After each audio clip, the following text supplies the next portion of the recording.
السلام علیکم۔ اور اس نے کتاب واپس رکھ دی۔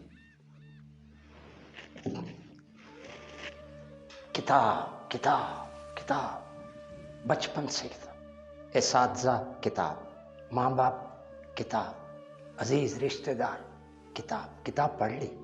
کتاب پڑھا کرو۔ کتاب کیوں نہیں پڑھتے؟ کتاب کتاب۔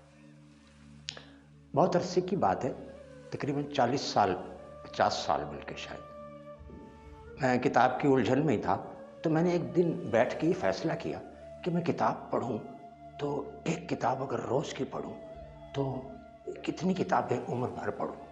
اب اس وقت پاکستان کی اوسط عمر 60 برس تھی، تو میں نے 365 کو 60 کے ساتھ ضرب دیا تو وہ فگر آیا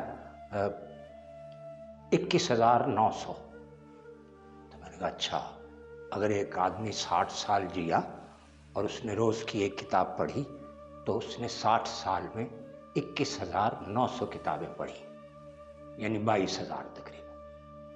اچھا، تو اب پہلے 10-12 سال جو تھے وہ تو میں نے دیکھا اس نے کتاب سیکھنے میں گزار دیے، ابھی پڑھنے میں نہیں آیا، یعنی 10-12 سال وہ شروع کے نکل گئے تو وہ 4-5 ہزار کتابیں کم ہو گئی، یعنی کہ وہ 17-18 رہ گئی۔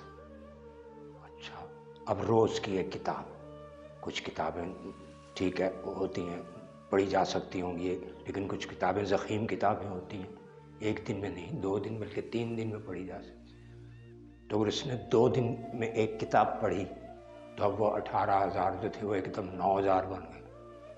9,000 کتابیں پڑھی 2 دن کے بعد ایک کتاب، ایسا بھی نہیں 3 دن کے بعد ریشو اور نیچے گر گیا، 5-6-7 ہزار کتابیں رہ گئیں۔ تو مجھے اس وقت یہ اندازہ ہوا کہ 4-5-7 ہزار کتابیں پڑھنے کے بعد یہ میری کالج کی لائبریری میں 2.5 لاکھ کتابیں ہیں، دوسرے کالجز کی لائبریریاں بھی ہیں، پبلک لائبریریاں بھی ہیں، تقریباً 1 کروڑ سے اوپر کتاب جو تھی وہ میرے اپنے شہر میں نکل آئی، تو دوسرے شہر اور پھر ملک اور پھر آگے دنیا کی کتابیں، وہ تو میں بوکھلا سا گیا۔ میں نے کہا اربوں خربوں کتابیں، تو ان میں 4-5-7 ہزار کتابیں پڑھنے والے کو میں کیسے سمجھوں کہ یہ پڑھا لکھا ہے، کتابی پڑھا لکھا، اس نے کتاب پڑھی ہے، کیونکہ اتنی کتابوں کے بیچ میں 4-5 ہزار کتابوں کا تو ریشو آٹے میں نمک کے برابر بھی نہیں ہوتا۔ اچھا، خیر، کتاب شروع کی، کتاب پڑھتے پڑھتے اچانک ایک حادثہ ہوا جس کو میں کہتا ہوں خوبصورت حادثہ ہوا۔ ایک کتاب میں نے ایسی پڑھی جس میں یہ لکھا ہوا تھا کہ اس کتاب میں غلطی کوئی نہیں ہے۔ میں چونک گیا، میں نے کہا غلطی نہیں ہے؟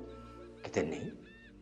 میں نے کہا ہر کتاب کے دیباچے میں نے پڑھا ہے کہ اگر اس کتاب میں کوئی غلطی ہو تو آپ ہمیں آگاہ کریں، ہم اگلے ایڈیشن میں درست کریں گے وہ غلطی، یا آپ اپنی رائے سے نوازیں ہمیں۔ اچھا، یہ کتاب کہہ رہی ہے کہ اس میں غلطی کوئی نہیں ہے۔ اچھا، کیوں نہیں ہے؟ ان کا 1500 سال ہو گئے ہیں اس کتاب کو، ابھی تک تو نہیں۔ میں نے کہا 1500 سال میں غلطی نہیں نکلی؟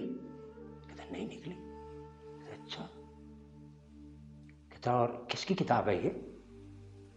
کہتے یہ کتاب نہیں ہے۔ میں نے کہا پھر؟ کہتا یہ حکم ہے۔ حکم ہے؟ کس کا حکم ہے؟ حاکم کا حکم ہے۔ حاکم کا حکم؟ تو کیا اس نے کوئی حکومت کے بارے میں کوئی بات کی ہے اس نے؟ کہتا ہے حکومت کے بارے میں بھی کی ہے، لیکن اپنی حکومت کے بارے میں۔ اچھا، کہتا چونکہ وہ حاکم ہے اور تم محکوم ہو۔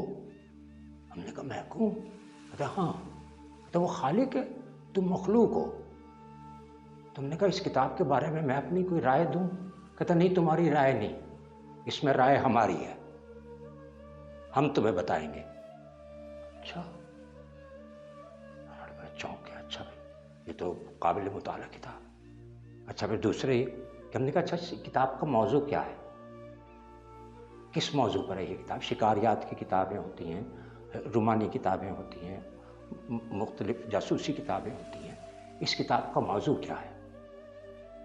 تو ہمیں یہ فرمایا گیا بسم اللہ الرحمن الرحیم لقد انزلنا الیکم کتابا، ہم نے تمہاری طرف ایک کتاب بھیجی ہے، فیہ ذکرکم، اس کے بیچ میں تمہارا ذکر ہے، میرا ذکر ہے، افلا تعقلون، تم عقل سے کام کیوں نہیں لیتے کہ اس میں میرا ذکر ہے؟ کہ ہاں اس کا موضوع ہے انسان، میں ہاں یہ ہم نے تمہارے بارے میں کہی ہے آپ نے، ہاں لکھی نہیں ہے، لکھی تم نے ہے، یہ ہمارا کلام ہے، اچھا، اور اسے قرآن کہتے ہیں، اچھا۔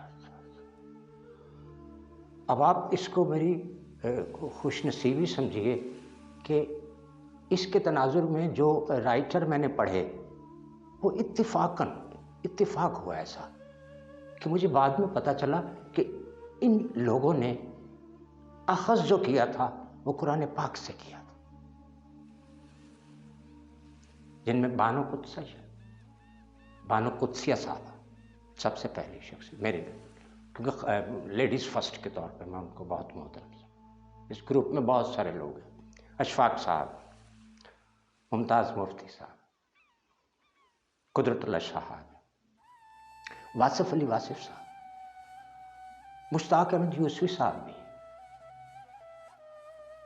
اور بہت سے لوگ ہیں کہ انہوں نے قرآن پاک سے اخذ کیا ہے۔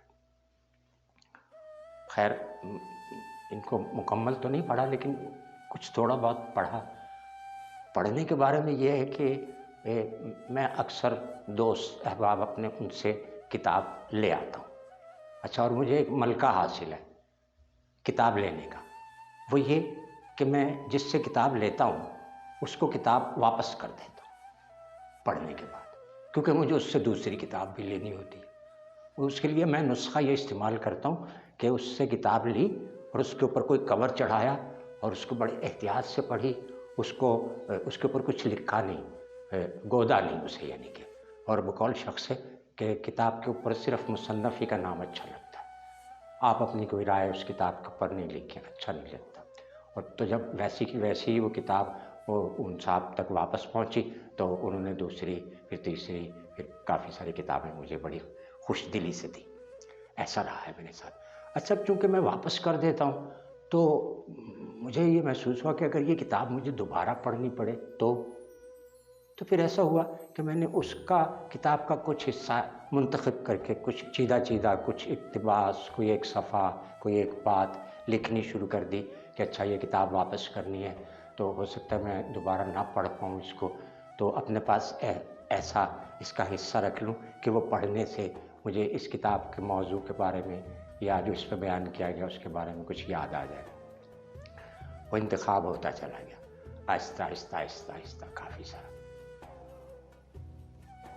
تو میں نے پہلے کبھی یہ بات سوچی نہیں تھی کہ میں وہ انتخاب کسی سے شیئر کروں گا، لیکن اب یہ میڈیا کے حوالے سے یا شاید یہ آسانی دیکھتے ہوئے کہ آپ لوگ میری بات براہ راست سن سکتے ہیں، تو میں اس انتخاب میں سے چند چیزیں آپ کے ساتھ شیئر کرنا چاہوں۔ سب سے پہلے جو معتبر نام میں نے جیسے کہ ترتیب میں لیا بانو قدسیہ صاحبہ، ان کی ایک کتاب ہے سامان وجود، اس میں سے میں ایک صفحے کا اقتباس آپ کو سناتا ہوں۔